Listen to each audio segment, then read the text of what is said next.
Hey guys, it's Dawn. It's been a while since I've made a vlog, but I wanted to go ahead and try to give you guys a quick update.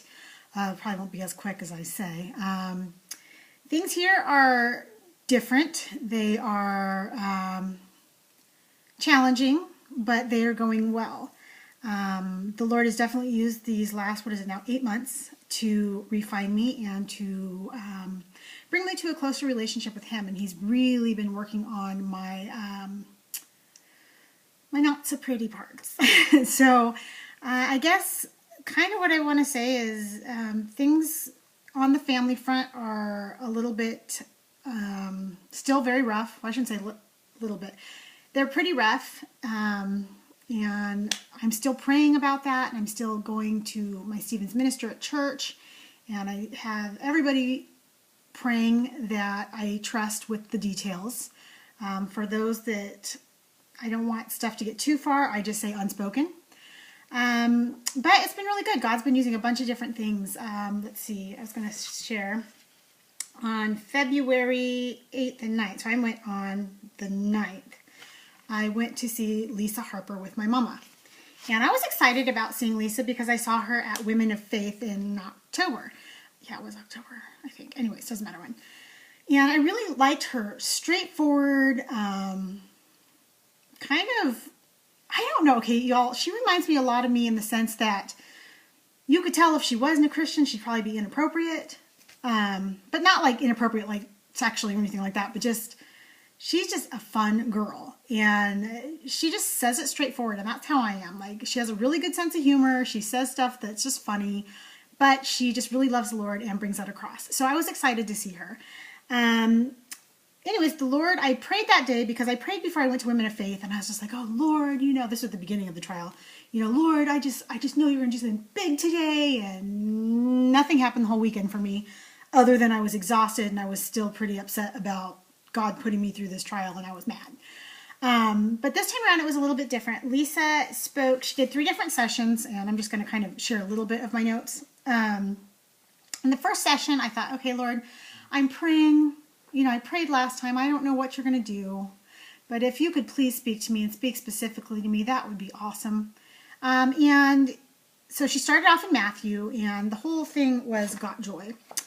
So anyway, she just kind of talked about the good news being Jesus and how Matthew was a Jewish man and blah, blah, blah. She went on and on and on and on, and then she kind of talked about Judah's daughter-in-law, Tamar. Now, I liked this because she was discussing women in genealogy and how that just wasn't done. But the note that I kind of took out of that was, for those of you who don't know, and I didn't know or didn't remember before I saw this, was Judah's daughter-in-law was Tamar. She was married to Judah's eldest son, then he was killed. Then, as was tradition, she was then married to the second son, Onan, who then died.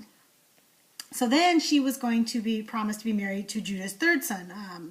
Let's see, Shelah, I believe was his name.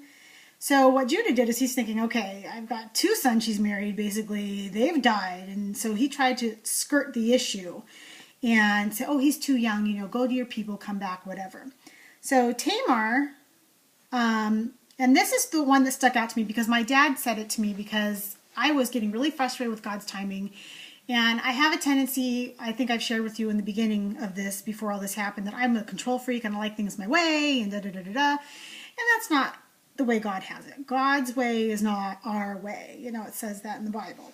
So anyways, my dad mentioned, he's like, well, it seems to me like you're trying to manipulate the situation or manipulate your circumstances because you don't trust God. And I was like, okay, Dad, whatever, you know. I love my dad, but, you know, everybody with their dad at some point, you're just like, enough, I just want to be miserable. So, anyways, what she said, and I swear these were like the exact words, Tamar begins to manipulate, because I wrote it down because I couldn't believe she said it. Tamar begins to manipulate her circumstances because she doesn't trust God. So, that was really cool for me because that was God saying, you know, spank, spank, you're still trying to manipulate, you're not surrendering to me. And so that was pretty cool. So I confessed that, and I've had to confess it a couple times since then, but that's okay. I'm making progress, and I continually lay down my situation before the Lord and just go, okay, Lord, you know what you can do with this situation. it seems impossible, God, but you are the God of miracles. Go on and do your thing. And a lot of really cool things have come out of that, and which I don't know how I'm going to share or when I'm going to share. But anyways, so then the second session that she did was on Mark 5, and it was Peace Be Still, leaning into God's grace. And these were some things that were frustrating me because I was having some real issues with my husband. Just, it's like, I know he knows the right things to do, and he knows the right things to do. And at the time, he just wasn't doing it, and I was frustrated and angry because I'm like, you belong to God. Why are you acting this way? You just, basically me controlling again. Straighten up, fly right, get, follow the Lord, and let's be done with this behavior.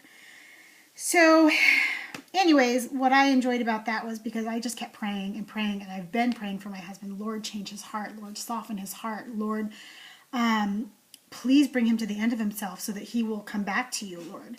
And, and I was just feeling frustrated because I'm like, oh, he is so stubborn, God. He's never going to do this. He's never going to do that. He's never, And then what she said was, which I found really cool, was that God controls the supernatural as well as the natural world. He even controls death. So it was kind of cool to me that, I can't control anything, but God can control the waves. He can, he just says, peace be still, and the waves are still. So he can change even a stubborn, never wrong man like my husband, who I adore, by the way. Let's see. And at the end, for some reason, I wrote, God has not forgotten me. So that's cool. So let's see, I'll go to the third session. Yay! Which was grace should be contagious. So, she asked the question, who am I holding bitterness toward? Not to me, but to everybody. Who am I holding bitterness toward, and who haven't I forgiven?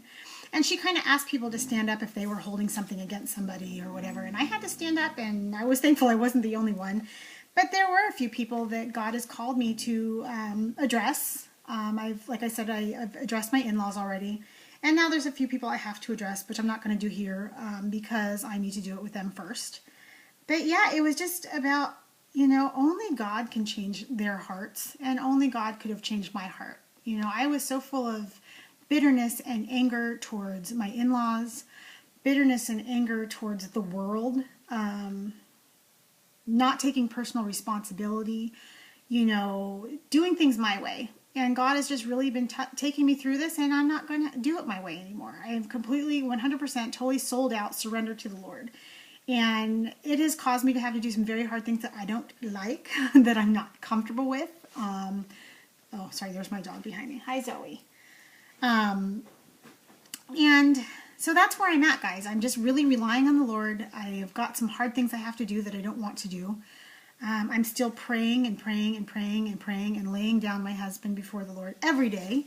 Not just that God would change him, but that God would love him, that God would bring him to a place where he can come to total surrender to the Lord so that he can have the peace and the joy that is spoken of in James. In James it says, count it all joy when you face trials of many kinds. Now, it doesn't say if you face trials. It says count it all joys when. So we are all going to suffer trials. It's just a matter of when. And during that time, we need to really just I'm not saying, I've got it all together, because I don't.